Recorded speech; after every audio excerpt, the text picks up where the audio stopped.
हाँ सही बात। पॉजिटिव इफेक्ट्स क्या होंगे, इम्पैक्ट्स क्या होंगे जो जेनेटिकली मॉडिफाइड क्रॉप्स है, ठीक है, जो जेनेटिकली मॉडिफाई कर रहे हैं हम लोग क्रॉप्स के अंदर, जो पेस्टिसाइड्स डाल रहे हैं या अदर मटेरियल्स डाल रहे हैं जिसकी वजह से हमारे क्रॉप्स जो है, जो अनाज है वो अच्छे से ग्रो हो। इसके पॉजिटिव साइड इफेक्ट्स देखते हैं। पॉजिटिव इफेक्ट क्या देखने को मिल रहे हैं? फर्स्ट है they allow a much wider selection of trades for enhancement, मतलब कि इसकी बढ़ोतरी के लिए एक बहुत ही बड़ा रास्ता खोल देता है कि ज्यादा अमाउंट में हम लोग क्या अनाज का प्रोडक्शन कर सकते हैं, अनाज को बना सकते हैं, ठीक है। सेकेंड है they are faster and low price, मतलब इनका हम लोग जो उगाना है ना, उसको हम लोग ज्यादा कर सकते हैं और इसकी प्राइस जो है, हमारा पैसा जो है कम खर्च होता है, ठीक है।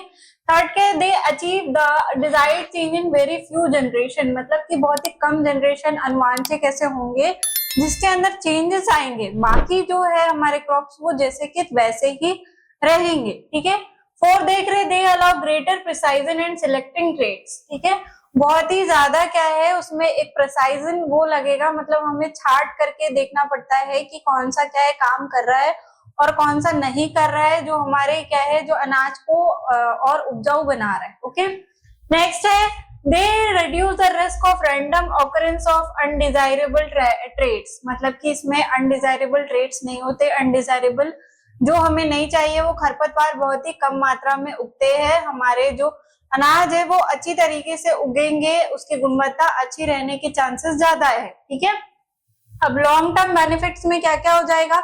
लॉन्ग टर्म बेनिफिट में फर्स्ट देखेंगे दे improve agricultural yield with less labour and cost impact. अब ये क्या कर रहे हैं, ठीक है, जो हमारा फील्ड है, ठीक है, बहुत बड़ा फील्ड है हमारे पास में, इसमें हमको लेस लेबर लग रहा है और कॉस्ट भी हमारा क्या है कम होगा, ठीक है। इसके बाद में नेक्स्ट क्या है they provide benefit to soil of no till farming practice. अब नो टिल फार्मिंग प्रैक्टिस के बारे में अगर आपको पता है तो कमेंट सेक्शन में बताइएगा, नहीं पता है तो सुनिए। नो टिल प्रैक्टिस के अंदर में जो हम लोग क्या करते हैं, खेत बनाते हैं अनाज बोने से पहले, ठीक है, या डायरेक्ट जो है हमारी मिट्टी के अंदर में गड्ढा करके जो बनाते हैं, ठीक है, उसको प्रमोट करता है, ठीक है, बेनिफिशियल होता है हमारी मिट्टी के लिए, ठीक है। नेक्स्ट देखेंगे they decrease the usages of pesticide and herbicide. जो पेस्टिसाइड और हर्बिसाइड जो हमने क्या पढ़े थे, पेस्टिसाइड्स पढ़ रहे थे है ना, खरपतवार नाशक कीटनाशक जो पढ़ रहे थे, उनके यूज को कम कर देता है। सेकेंड है they can be grown even if the environmental condition are not optimum, मतलब कि अगर आपका वातावरण जो है बहुत ज्यादा जिस साल बारिश हुई है या बहुत ज्यादा सूखा पड़ रहा है तो उसके लिए भी क्या है अकॉर्डिंग उसके सिचुएशन के हिसाब से ये क्या है उगते हैं, ठीक है, उसके लिए बहुत ही ज्यादा बेनिफिशियल होंगे। दे रिमूव एलर्जेंस और टॉक्सिक कंपोनेंट्स। अब टॉक्सिक कंपोनेंट्स हमने देखा है एलर्जीज होती है, किसी किसी को व्हीट से एलर्जी, मतलब जो गेहूं है उसके आटे से एलर्जी हो जाएगी, या तो फिर जैसे पीनट से एलर्जी होती है, मूंगफली उससे एलर्जी होती है कुछ लोगों को, तो वो टॉक्सिन्स को उसमें से रिमूव कर लेगी, ठीक है। नेक्स्ट क्या है they improve all nutritional attributes and sensory attributes of food, ठीक है, उसमें न्यूट्रिशन और इनहेंस होकर के आएगा, और जो सेंसेस है मतलब जो स्मेल है जो दिखेगा अच्छा, तो उसकी वजह से हमारा मन होगा कि इस अनाज को हमें खाना है, ठीक है।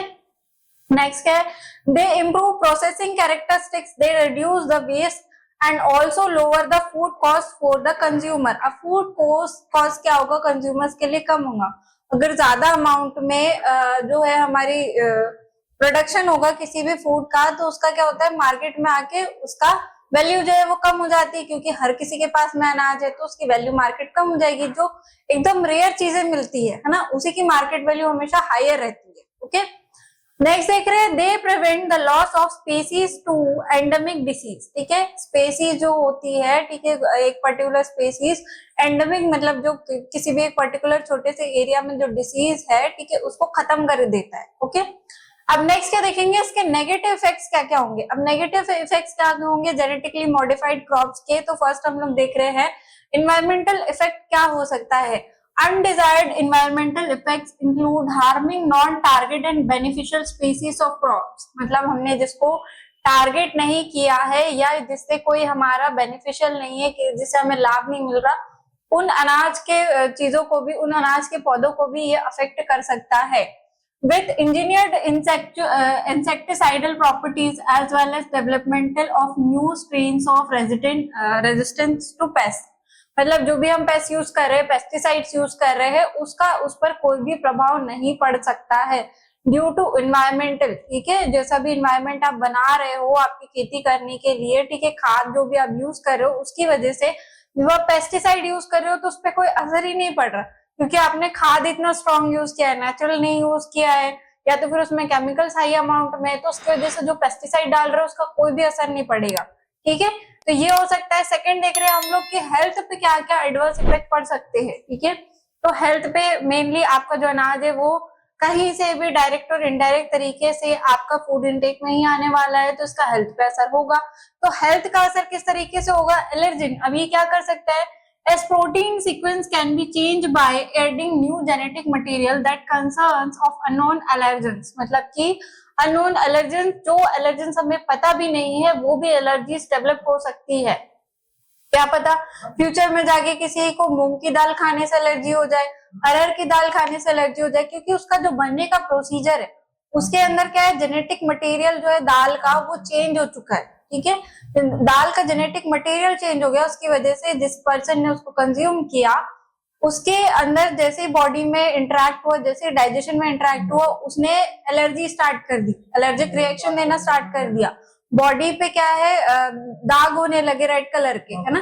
तो ये हो सकता है इन फ्यूचर। ओके, नेक्स्ट क्या है? Antibiotic resistant. With this they can really readily select the plant and treat them with antibiotic to acquire new genes। मतलब कि न्यू जीन्स को एक्वायर कर सकते हैं, दो जीन्स मिल करके नई कुछ प्रजाति की चीज बना सकते हैं। अब इसका बहुत ही बेसिक सा एग्जांपल है, जो हम लोग गाजर और मूली खाते हैं, है ना, तो वो अगर हम 600 साल पहले या 400 साल पहले उसकी जेनेटिकल इंजीनियरिंग देखें तो वो बहुत अलग होगी। अब उसको क्या किया हमने, दो चीजों को मिक्स किया, एक्सपेरिमेंट करते गए। जब हम पौधे लगाते हैं, पेड़ पौधे, या फिर आपने रोजेस देखा होगा, जब आप रोज लगाते हैं तो क्या करते हैं, उसकी कलम को काट के गमले में लगाते हैं ना।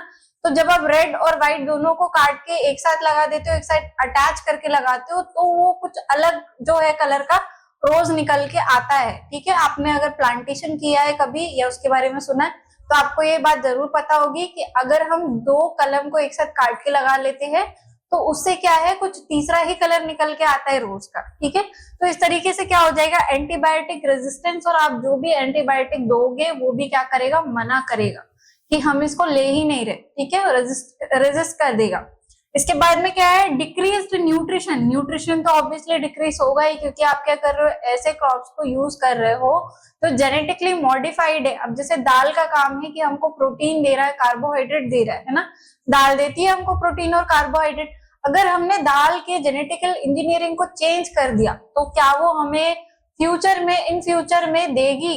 मतलब प्रोटीन का कंजप्शन कर पाएंगे हम लोग दाल की वजह से? नहीं कर पाएंगे। ठीक है, नेक्स्ट क्या है, इंट्रोड्यूस टॉक्सिन। आप न्यू टॉक्सिन्स को इंट्रोड्यूस करा सकती है हमारी बॉडी में। जैसे हमने बात करी, अगर मॉडिफाइड दाल को हमने कर दिया और उसमें कुछ ऐसे क्या है क्रॉप्स ग्रो हो गए जिसकी वजह से हमारी बॉडी में एंटर करते टाइम, डाइजेशन करते टाइम हमारी बॉडी के लिए वो वीड की तरह हानिकारक हो। वीड मतलब कि कोई भी ड्रग की तरह हानिकारक हो जाए, जिससे हमें एलर्जीज होना स्टार्ट हो जाए, है ना।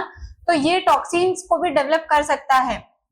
नेचुरल ऑकरिंग टॉक्सिन्स मतलब कि आपने कुछ भी एक्स्ट्रा नहीं दिया, फिर भी क्या है, आपकी मिट्टी ही क्या हो गई, अनउपजाऊ हो गई, है ना, उसमें आप कुछ नहीं उगा पा रहे हो, क्योंकि आपने जेनेटिकली इतना मॉडिफाई कर दिया उस चीज को। ठीक है, तो उसकी वजह से आपकी मिट्टी में क्या है, पेस्टिसाइड इतने ज्यादा यूज कर लिया आपने, या तो फिर खाद इतनी ज्यादा केमिकल वाली यूज कर लिया आपने। तो जेनेटिकल मॉडिफिकेशन आप जितना ज्यादा करोगे उतना ज्यादा हार्मफुल नेचर और नेचुरल चीजों को होता है, उसमें आपका क्रॉप्स भी आ जाएगा, आपकी मिट्टी भी आ जाएगी, पानी भी आ जाएगा। ठीक है, तो ये पूरा सर्कल और साइकिल चलते रहता है लाइफ टाइम। तो ये टॉपिक हो जाएगा आपका जेनेटिकल मॉडिफाइड फूड के बारे में, जिसमें मॉडिफिकेशन फूड का हम लोग एक्स्ट्रा ऑयल या एक्स्ट्रा तेल मसाला करके करते हैं, और क्रॉप्स में एक्स्ट्रा खाद, एक्स्ट्रा अमाउंट में पानी, जरूरत से ज्यादा कुछ भी चीज हमारे शरीर के लिए, हमारे पेड़ पौधों के लिए, हमारे एनवायरमेंट के लिए बहुत हानिकारक होती है। तो यही था हमारा आज का टॉपिक। Thank you.